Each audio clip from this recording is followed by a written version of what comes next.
is up, everybody? Welcome into episode 63 of the Brahma Bullpen, coming to you on behalf of United Football Media from the cow pasture. How you doing tonight, Mr. Producer? Doing great, doing great. Welcome all San Antonio fans and UFL fans. Ready for another great episode. Nice. Okay, producers bringing in like an intro now. Okay, I like it. I like it. Hey, man, we got a loaded episode. I can't even begin to tell you how much stuff we got in this episode. I think I got like 30 graphics and a video and everything. We're going to cover so much. We got tons of league news, right? We got players reporting to training camp. We got coaches reporting to training camp later on this week. We got ticket sales drama. We got Brahmas events going on in San Antonio, in and around San Antonio area. We got all kinds of stuff going down. Plus, we're going to do tight end rankings. And if anybody follows me on social media, I've already posted today. Tight ends are my favorite position on the field. It's one of the positions I love to watch. And I just like them. So we'll talk about that as we go through. We're also going to share with you. What's that?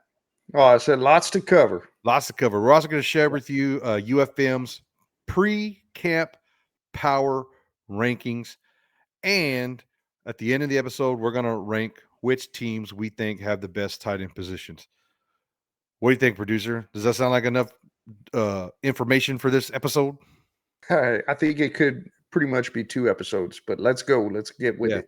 We're gonna try to go through pretty quick. I can tell you one thing: you are not gonna get bored. You are not gonna get bored in this episode. First graphic, we're gonna pull up the UFL Works graphic. The league shared this graphic earlier in the week.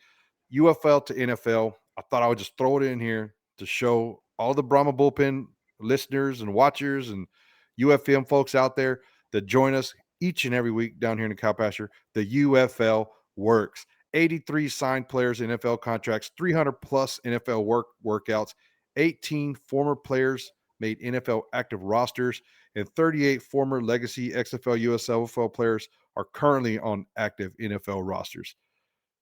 Crazy numbers. UFL Works.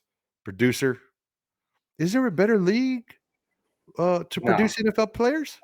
No, I don't think so. I'm excited for those guys that made it to the NFL and got that opportunity for those NFL contracts. But you know what? We're happy to the ones that we still got on UFL rosters. We're excited to see those guys play as well. So Yeah. I mean, college is probably a better place, but I'm talking pro league. There's no better pro league than the UFL. It works. yeah, absolutely more consolidated talent there. Yes, sir. So speaking of talent, it's ranking season. Everyone knows if you watch it in these episodes, we've been ranking everything. Well, now we have our first power ranking for the United Football Media that we're going to share with you tonight. And basically everybody who's part of our UFM group, all of our different channels, we have a channel that covers every team. Plus we got admin people on the back end working on all this stuff. And we get all these people to vote on who they think their best team is in the league before training camp, which is stupid. I get it. Who wants to pick power rankings and rank people before we even report to camp? I don't know. But I was watching Josh Pate the other day, and he's already doing conference championship predictions, and they're not even in spring ball yet. So if he can do it, we can do it. Right, producer? Yeah, never too early. Never too early. Yeah. Boom. There it is. UFM pre-camp power rankings. Of course, everybody's got Birmingham number 1. I love seeing the Brahmas at number 2. Last year, when we did this, before the season started, Brahmas were like last in the league. Wade Phillips saw it, got all pissed off, started talking smack on social media. Then we got Michigan, playoff team. St. Louis, playoff team. It actually works. Look, all 4 teams that made the playoffs ranked in the top 4. How about that? I think it looks pretty good. I think they're about where they should be. I guess the one that stands out to me the most, maybe number 5, with Memphis being such an unknown. But for the most part, I really like this list. Yeah, maybe Arlington should be 5th and Memphis should be 6th. Just because you got Perez coming back, and It's just like one of those things. And if you give me 1 second, I'm going to tell you right now, I'm going to go. This is an accumulative vote. So I'm going to let you know. Producer put St. Louis 4th, DC 5th, Arlington 6th, Memphis 7th, and Houston 8th. I put St. Louis 4th, DC, then Arlington, then Memphis, then Houston.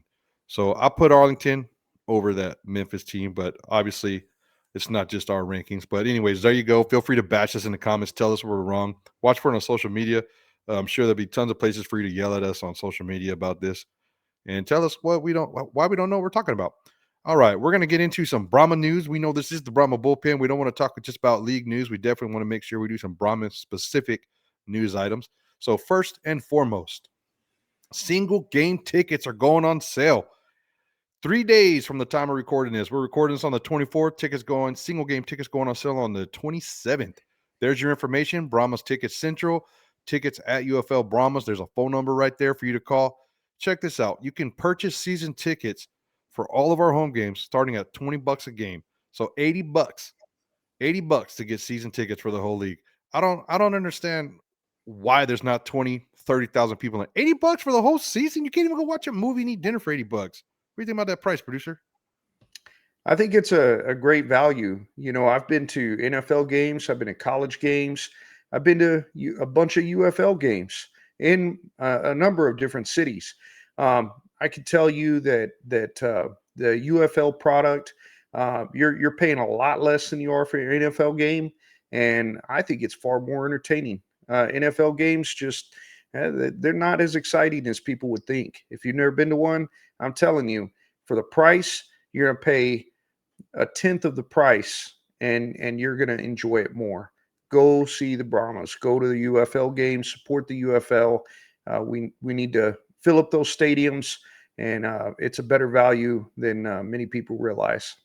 No doubt, no doubt. $200 to get into a Cowboys game for just one ticket. So, yeah. And Brahmas actually win games. Oh, shots fired. Okay.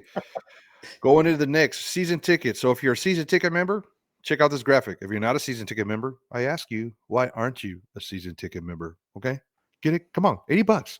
But, anyways, more benefits to being a season ticket member. You can exchange your tickets. Okay. Exchange your tickets.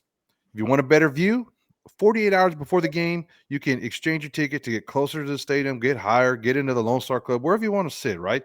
Bring more fans. You can buy additional tickets, single game price, for your extra guests.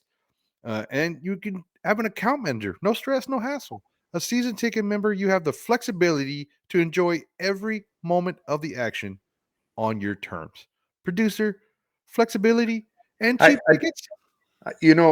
like I said, been to college football, been to NFL. I don't think you're going to get that flexibility in those with those other leagues. I don't think you're going to get that. So once again, unbeatable value. Look, look, I'll let everyone on a little secret. Me and producer are both season ticket holders up at Texas A&M. Have been for years. And I'm going to tell you right now, exchanging tickets and trying to switch seats and get a better view and upgrade from where I'm at now and get down closer to the field or get into a suite or something. Let me tell you, it is a pain in the butt. Pain in the butt. And I've been trying to upgrade my tickets literally with no price as an option almost. Like, get me in better seats. And I haven't been able to do it for years. I've been stuck in the same seats for like the last 5 years because number one, the ticket demand and renewals ahead of me are constantly being renewed, but it's also a giant pain in the butt. But, anyways, all right. Anything to add on that? Do you concur? Oh, I agree 100%. All right. I I'll tell you this. You would think that it would be easier in a stadium that fits over 100,000 people, but the demand is that high. All I got to say is I wish the demand was that high for the Brahmas. I hope it gets there someday. Who knows? Maybe not. Maybe not that high, but at least it's where it's a little difficult. But Yeah, a little bit anyways, of exaggeration, but yeah, it's to get across the point. yeah. I like $20 tickets, bro. Let me tell you. Anyways, more True. Brahmas news. So we did have some coaching staff changes. Andre Girard was hired as the O-line coach for the Colorado Buffaloes up there with Deion Sanders. They played together in Dallas, so you can see that connection there.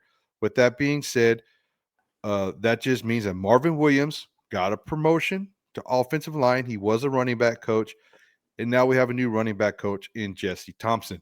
So this is the official coaching staff for the Brahmas. Here is the in-house made graphic. You can see Jesse Thompson right there in the middle. He's got his birds up. He's already a UTSA guy, but he's had tons of success in the Japan League, won a championship over there, coaching on that side. I don't know if everyone follows these alternative sports, European League, Japan League, or whatever, but Coach Thompson's been killing it over there in Japan. So he's back home, back here, and he's going to do what he's got to do to keep our running backs moving forward. With that, we're going to get into roster signings.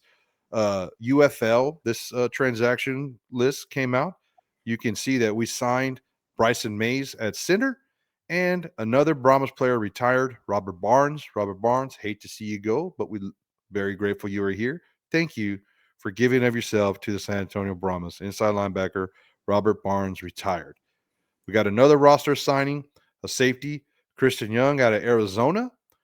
And then we have another roster signing. This one was not posted by UFL Communications, so we're using James Larson as a source here. And Edge Lonnie Phelps has been signed by the San Antonio Brahmas. He was released by the Browns. So here we got some NFL talent coming down here in San Antonio. And I will tell you, this is kind of significant because we haven't heard anything from probably one of our best edge rushers, Delonte Scott. Is he going to be back? Is he not going to be back? I think this Lonnie Phelps signing points to Scott's not going to be back. What do you think, producer? Well, we'll miss him, but when you're replacing that spot with somebody that made an NFL roster and is that talented, I'm not going to complain. Yeah. So here's our updated Brahmas roster. Most of these are put in a position where I think the starters are. Like pretty much everyone I got in the first column, I think are going to be the starters at that position. Of course, all that's subject to change based upon who signed, who doesn't get signed, and all that stuff. But it's just my guess, right? We'll get actual depth charts before the first game, but this is just a Bullpen's depth chart. Most of these players, were starters last year, so that's why I got them where they're at. Feel free to pause and watch this. You can see, producer, that I'm already starting to mumble words and stuff. So let's try to keep a tracker on how many things I say wrong or pronounce wrong while I'm going through this, because I definitely know I got some critics out there that like to point out when I misspeak. So I do apologize. Sometimes it sounds right in my brain, but it doesn't come out right out of the mouth. You know what I'm saying? I'm sure they make mistakes too. Those guys are all perfect. Anyways, Oh, okay. we're Okay. going into 3 events. I just want to share with you here. For those of you who complain that there's no action in the home market, well, the Brahmas were out at the San Antonio Home and Garden Show at the Dome. They both share the Dome from Friday the 21st through Sunday the 23rd. Brahmas were out there. They had whole bunch. If you've ever been to a home and garden show, just imagine the whole dome filled with like contractors and the coolest stuff you can't afford for your house. And then, now there's a Brahmas booth there pushing tickets.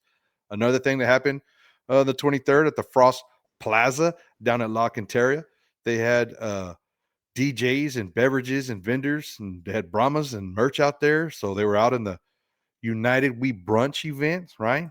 And then we got another event. Steeped in Strength, celebrate International Women's Day with the Brahmas. So they're going to have tea and talk and spirit and Brahmas gear. They're going to have raffles and tickets. That is going to be from 1 to 3 o'clock on March 8th at La Tida at 434 North Loop, 1604 West, Suite 1101. So if you care to go have tea and get in a raffle, here you go. I prefer other type of libations, but hey, tea's okay, right, producer? Yeah. See, that was your cue to keep talking As, while I drink, but it didn't as, work out. as Anyway. long as Bill Miller's sweet tea. Oh, For okay. those not in the San Antonio area, you visit San Antonio, go get some Bill Miller's. We're not sponsored by Bill Miller's, but Bill Miller's. If you want to sponsor us, we're in. Okay, I'll just charge you 1 chopped brisket sandwich a week And right. some sweet tea. Sweet tea. Yeah. Okay. All right. Anyways, moving on to more league news. We are citing James Larson as a source again because this has not come out from the league. St. Louis is expected to be the home of the 2025 championship game again. It was the home of the championship game last year. Some people are saying it's because of a scheduling issue in DC. They were thinking it was going to be up in DC. I don't really know. But let me tell you, if you follow all the alternative football folks on social media, there's a lot of people very upset about this. Producer, what do you think about the championship game being in St. Louis again? Oh man, I think they do have a few options as far as where they could have it, but that pool is kind of small as far as those options go. I prefer it being San Antonio, but you know what? They want to put it up in St. Louis. That just gives us another opportunity to shatter the Battlehawks' hopes of making it to a home game for a championship and to take it from them like we did last year. And I wouldn't mind driving up there for another championship game. So it's All fine with right. me. Yeah, for Let's sure. let's, let's dash their hopes. For sure. We used to Yeah, we call the St. Louis stadiums Calpassion North for a reason. We went up there and beat them in the playoffs. We're gonna have to fight that narrative again. Oh, look, St. Louis has the best attendance. Now the championship game's in St. Louis. The whole league wants St. Louis in the championship game. So the championship yeah. game gets a bunch of people in it. Good attendance, yada yada yada. Well, guess what? You gotta beat the XFL conference champions to get there, St. Louis. You hear me? You hear me, battle chickens? Me just walking into this. Anyways, Yeah. let's go on to some more sources. And producer, I'm going to tell you right now that I don't normally like to always quote other sources, but James Larson has to be friends with somebody at the league, or I don't know where he gets his information or what, but He's he got does the inside track he's got something going on somehow. there. Kudos to him, man. But this is a story that he wrote talking about ticket sales and how there was a full off season, right? Last year there was a merger and he thought there was kind of scrambling to go from USFL, XFL into UFL merge leagues. Now we've had a whole off season and the focus was supposed to be, about promoting the league, promoting ticket sales, getting butts in seats, so to speak. And so James Larson kind of wrote a little bit of a scathing article about ticket sales, pointing out multiple sources are telling him, PF Pro Football News, that the attendance situation isn't appealing. See that appealing at all? Season tickets haven't been moving. It's frustrating to see the league in that position and highlighting what they were supposed to do during the off season. And we're only a month away from kickoff, and we might be looking at emptier buildings in 2025. I mean, think about that. St. Louis was packed, DC was packed, San Antonio was respectable. Everybody else, attendance sucked, right? Uh, Season ticket renewals are down, dangerously low. They're talking about the Birmingham season ticket renewals are down 40%, as well as St. Louis under 40%. That is a pretty crazy low numbers. What do you think about ticket sales? You think the league is doing something wrong, or It's hard to say. We're not in those rooms, those marketing rooms, and knowing what's going on. But I will say that from a fan perspective, from somebody that's covered the league, enjoys the games, been to a number of games, I don't really know what else they can do. You see advertisements on TV. There is marketing. You've got a excellent football product. Some of those games last year were so exciting. There's good TV ratings. They're doing decent in that area, but just a hard time putting people in the stadiums. I don't know why that is. I don't know why people aren't returning. I don't want to believe this story, but I feel that it is accurate. It's probably true. Um, and so I'm really disappointed with that because you've got a great product at a cheap price. The only thing that I think that they can do that might help is be in the home markets a little bit more. They're going to stick with that hub model, and for a financial reason, I get why they're doing it. But um, the more they can be present in those home markets and showcase themselves, uh, get the fans, get to know the staff of the team. Um, I think that would help a lot. But other than that, I'm just not sure what they can do. I mean, I think they're doing about everything they can do. I mean, they're having breakfast events, they're having tea events, and they're at home and garden shows. What else do you people want? Yeah, they're trying to be in the home markets. I don't understand you That for the was people. sarcasm. That was sarcasm. Yeah, for the people that I understand, but for the people that haven't invested or haven't been to a game, haven't been there, you're missing out so much for what you're going to pay. Josh brought it up earlier. I mean, cheaper than go to a movie. Yeah. Yeah. So it's not just us, right? And maybe these we're going to pop up some social media interactions here that might shed some light on this. So if you look over on the other side of the screen there, uh, you have Scooby Wright, former player, retired from Birmingham Stallions, multi-time champion. Teams need to be in their community, showing face and being involved in community. I think he thinks that's the reason why ticket sales are low. Ticket sales are low. Yeah, there's a mistake. Track it down. Ticket sales are low. Then you got a State of the Stallions who covers the Birmingham, the three-time champ Birmingham Stallions, and it's pretty interesting. Um, they're talking about fans not renewing their season tickets because of promotions that they run and ticket giveaway later on in the season. I saw that here in San Antonio. Never complained about it, but I saw me paying full price, an $80 ticket, 50-yard line. I think I was row three, uh, season ticket. And then during the season, a ticket literally like right next to my ticket, they were selling for $30. And I'm like, man, I paid $80 a game for 5 games. They're selling for $30, single game ticket. So I saw that myself. I understand why they're doing it. They're trying to get new people there at the games, and they want people to bring their families, so they want the tickets to be affordable. I get all that. I felt like I got tremendous value out of my season tickets. I got free hats, free shirts. I got to go, dude. We went go kart racing with the players. I mean, I feel like the things that I Yeah, got for my money was totally worth it. I don't know what other teams did, but we got tons of one-on-one contact with the players just because we had season tickets, not because we were doing any of this uh, news media and podcasting for the team. And so I don't know. And then State of Stallion also talked about one thing he appreciated in the USFL is how they worked hard to reward the season ticket holders. I don't know. I got a different feeling here, but maybe it's team by team. I don't know, but that's the story. Is it warranted? Is it not warranted? I don't know. All I do know is we want 20,000 people in the Alamo Dome for every game. Do we not? absolutely, and we can do that. Yes, we can, San Antonio. We can do that. Now, we covered tons of news. I mean, you realize all the stuff we just talked about? It's a Now, lot of stuff. yeah, now we're going to get into our ranking show and we're going to talk about tight ends. So let's just get right into tight end talk. We're going to start off with who I think is the top tight end on each team. UFL's top tight ends. We're going to go team by team. We're going to start off with Seth Green.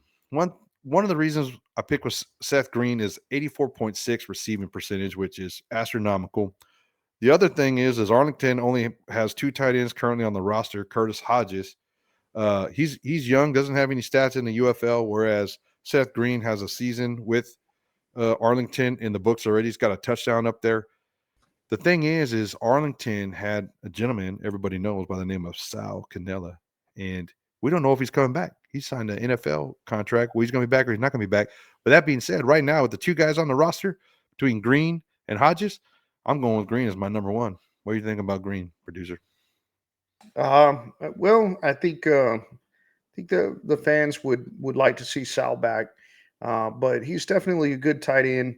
That reception percentage is pretty high, and he's ranked pretty high. So no doubt he's a really good tight end. They got a good player there. Yeah. All right. We're going in alphabetical order. So that brings us to the best. Oh, did I slip? What did I slip? Look, it's no secret. The best tight end in the league for the last couple of years has been Jay Sternberger out in Birmingham. In 2 seasons with Steins, he's got 12 TDs, 1,165 yards.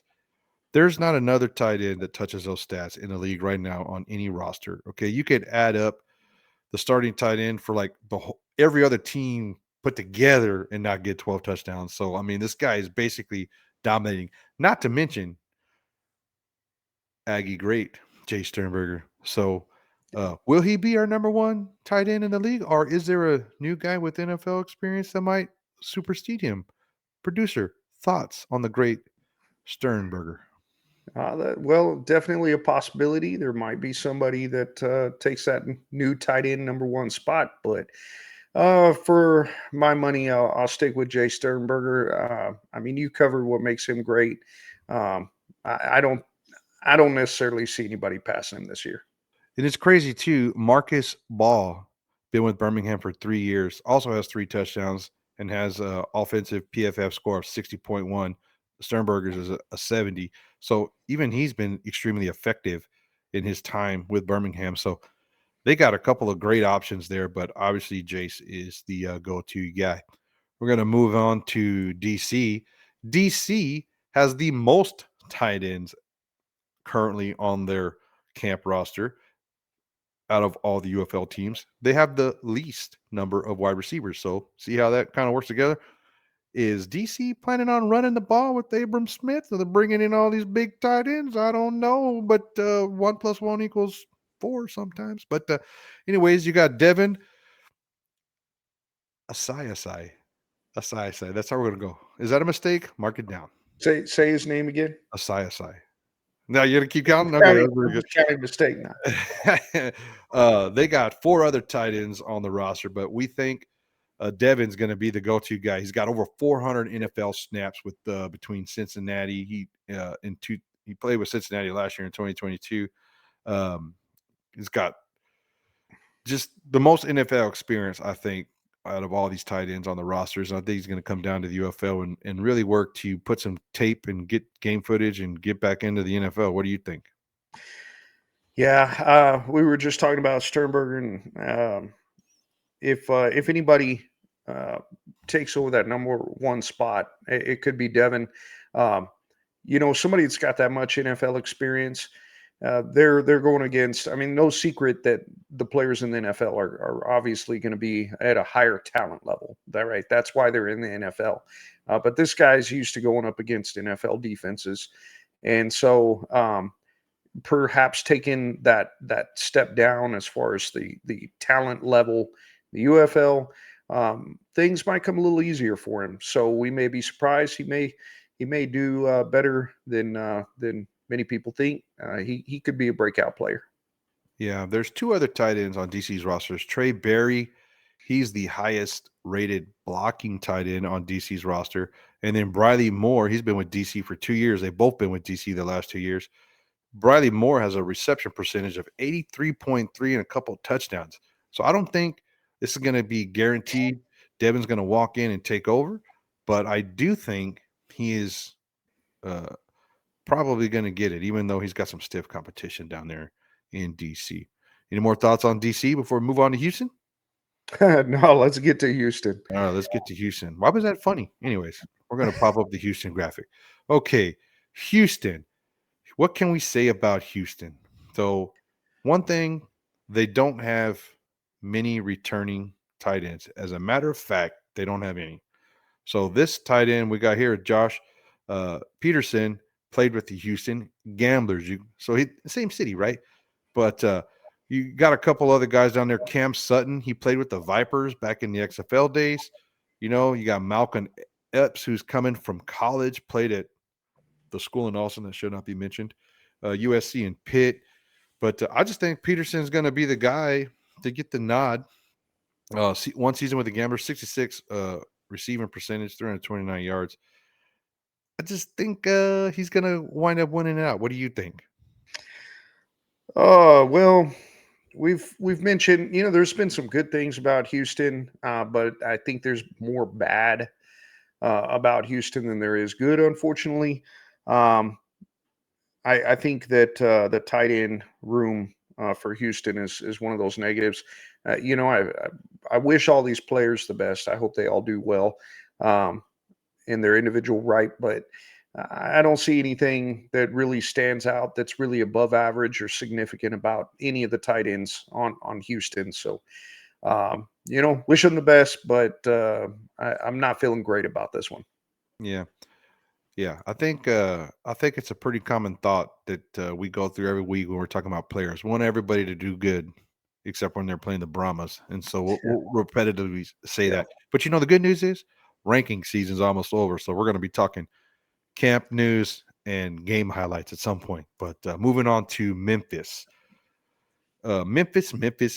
So Memphis got three tight ends on the roster. This is JJ Wilson, who I think is going to be the starters. Obviously, we think here at the bullpen he's going to be the starter. That's why he's got a graphic there. 65.5 receiving percentage, 200 yards on 29 targets. You also got Ryan Izzo, played with Philadelphia Stars back in USFL days. And then you got a guy named Chris Pierce Jr., who was a wide receiver for Vandy, had pretty decent stats as a wide receiver for Vandy. But JJ Wilson is one of the top returning tight ends with 61.8 run block grade from PFF. Not the top one, just one of the top ones. And so, he's got experience. He knows how to block. And as we know, tight ends, one play can be a big old lineman on the outside, and the very next play, they're expected to be a wide receiver going across the middle. What do you think about Memphis Showbuds and JJ Wilson? I think Wilson's gonna be their main tight end. He's got some decent stats. That team is completely just turned over in almost every way, and so we'll see what they become and how they utilize tight ends. But I definitely think that he's a talented player. So they've got a good one in him. Yeah. Let's go on down into Michigan. Here we go. Look at this last name, folks. We're going to just call him Cole. Cole H is how I'm going with. Take that, all you grammar checkers. But 2 seasons with Michigan, a 66.1 receiving percentage, 466 yards, and 6 touchdowns. There's a couple other guys coming back. Gunnar Oaks, who was one of the top re- returning pass blocking tight ends with a PFF grade of 79.5. And then we got our very own Jalen Weidemeyer out of Texas A&M. But I just think Cole H is going to be the guy with the inside track. What do you think about these Michigan tight ends? I think they've got a really good room there. I do agree. Cole is going to get it. He's got that experience with the team. He's more familiar with their system. But no doubt these other guys are really talented. Um, Wademeyer coming out of A&M, I think that as he gains some experience in the UFL, he may be one of those rising players in the near future.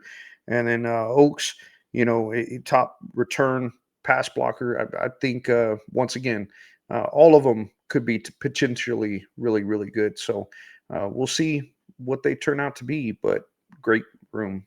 Yeah. Most of these teams, we're only ranking one tight end and who we think is going to be the starter. Probably all three of those guys are going to make the roster. But they're not all three going to be on the field, and not at the same time. That's for dang sure. I Yeah. will tell you something about Weidemeyer. I watched him in college at Texas A&M, and I think one of the things with him is maybe when he was in high school playing football. I don't know. I'm just guessing based upon what I've seen. Kind of came easy to him, and then when he got into college, his athletic ability still kind of made it easy for him. If he wants to get significant playing time, he's going to have to put in some work in practice, and then when he gets in the field, he's going to have to play every play like it's his last play. He's going to have to do the try hard, the old try hard. But we'll see what shakes out up there in Michigan. Uh, Bringing us to San Antonio, the San Antonio Brahmas only bringing two tight ends into camp. I'll tell you, we lost Latimer. You guys all know how I feel about him. You can see my Cody Latimer football up there.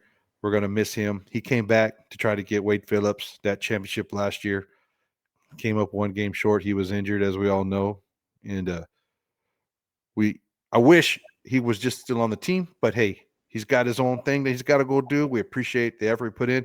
Alize Mack, though, has been here since the XFL Brahmas before the merger. So look at that receiving percentage 71.7, 3 touchdowns, 289 yards.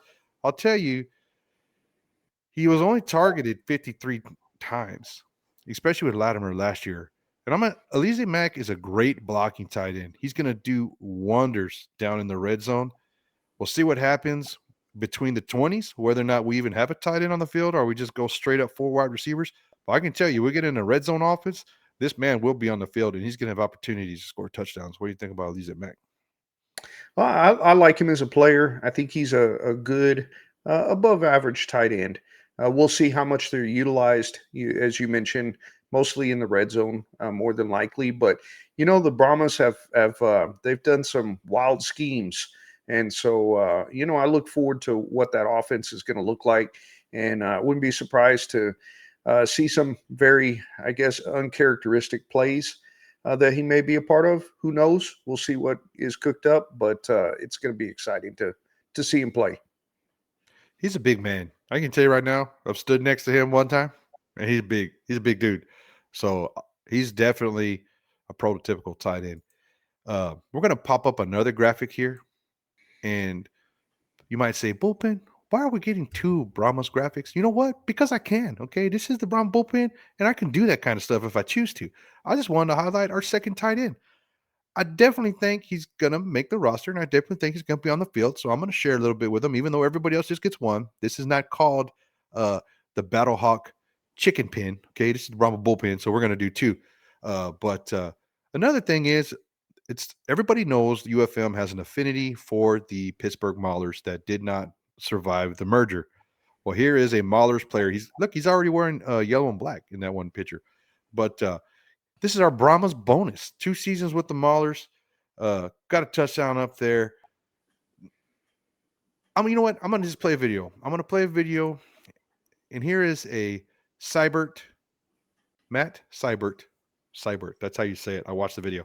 But here's a video of his highlights, and let's just see what kind of tight end he is. We're going to introduce all the Brahma fans to Seibert's game right now. Cornell Lake.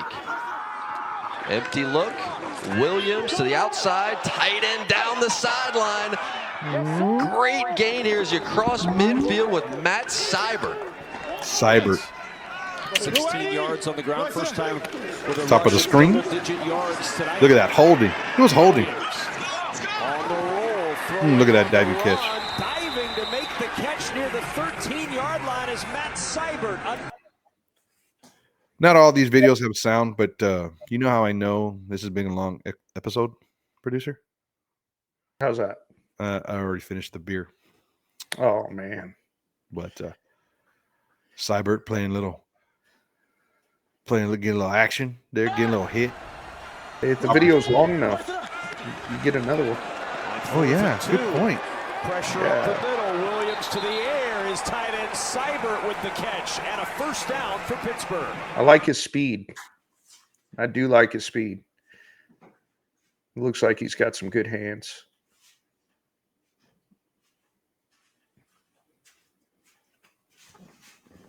Here we are, red zone. You know, I've never done that. That's the first episode in my 3 years. Immediately now just escapes and fires down inside the 20. Is looking for 3 years of doing this, producer. I've never got up during an episode. To get a beer? Well, what's wrong with that? It's unprofessional. But we got highlight videos. After this catch. Yeah. Goes down, completes the catch. That's an NFL catch, baby. Does a great job there, and now you. I like those arrows. I actually got this video off of Seibert's YouTube channel, so I did not do all this. He did it all. So I hope he doesn't copyright me. Hopefully not. I mean, he just trucked somebody right there. Yeah, that was some power right there. Yeah, new returner back, and Corey Special Coleman. teams. Been good on offense, but he is stopped up here at the 24-yard line. Couple of special teams highlights on here. So he hits hard. Go, Matt. Well, special teams. Already beating up on showboats. See that? Yeah. I like it. Is this the ponies getting catches against the ponies? Oh, I believe that is Troy Williams at QB, who's now on the Showboats roster. But anyways, Look at that block, crackback. In NFL, that's a penalty.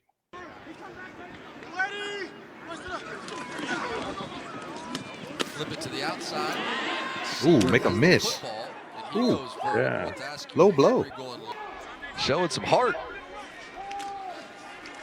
Looking like Travis Here's Kelce out there. Morgan. Another completion. Seibert again, Man, and he has a first down. some nice highlights. Yeah.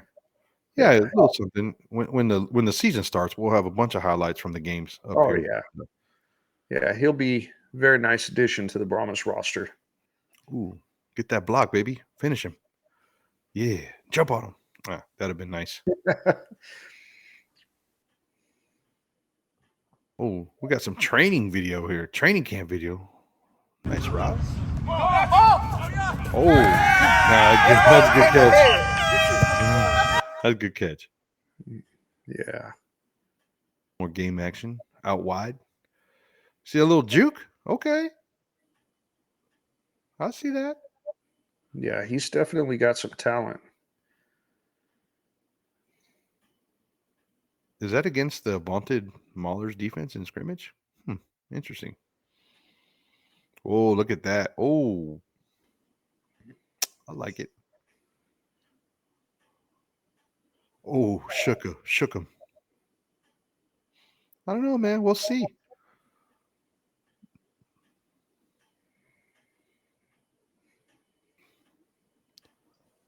Pretty good stuff. Yeah. Good stuff. Yeah, I like what I'm seeing out of him. Oh, there you go. That's gonna fit in the AJ office right there. That play. That's all day. Yeah. But anyways, there's some Seibert highlights. Let us know what you think. If you don't like us playing highlight videos, just tell us in the comments. We'll never do it again until I feel like it, and then I'll disregard your comment. All right, we got one more tight end. Here we go. St. Louis, Jake Sutherland. What can we say about old Jake Sutherland? He is the top returning tight end in the league with a receiving percentage of 95.5. One thing about him, 5 touchdowns on just 22 throws. So every fourth catch, this dude's catching a touchdown. Not very many yards because they throw it to him in the red zone. But 5 TDs, 95% receiving percentage. You got a couple other guys coming back. One of the guy, Kamari Everett, is coming back. And then they got a young guy named Chase Allen coming out of ISU. And that's pretty much the 3 tight ends they're going into the season with. What do you think about St. Louis tight ends, producer?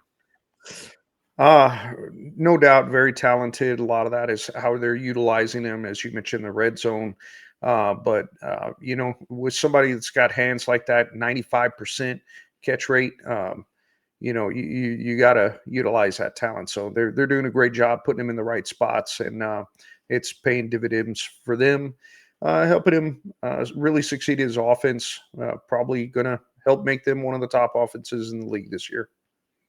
It's going to be a great safety valve. That one thing about tight ends is safety valves for the quarterback. Be where you're supposed to be. You can see Sutherland does that, and we think Dugan's going to be the QB up there. Nice big target to throw the ball to. So with that, producer, we've made it through the episode, and now we're going to pop up our tight end rankings by team. You ready? Let's go. Here we go.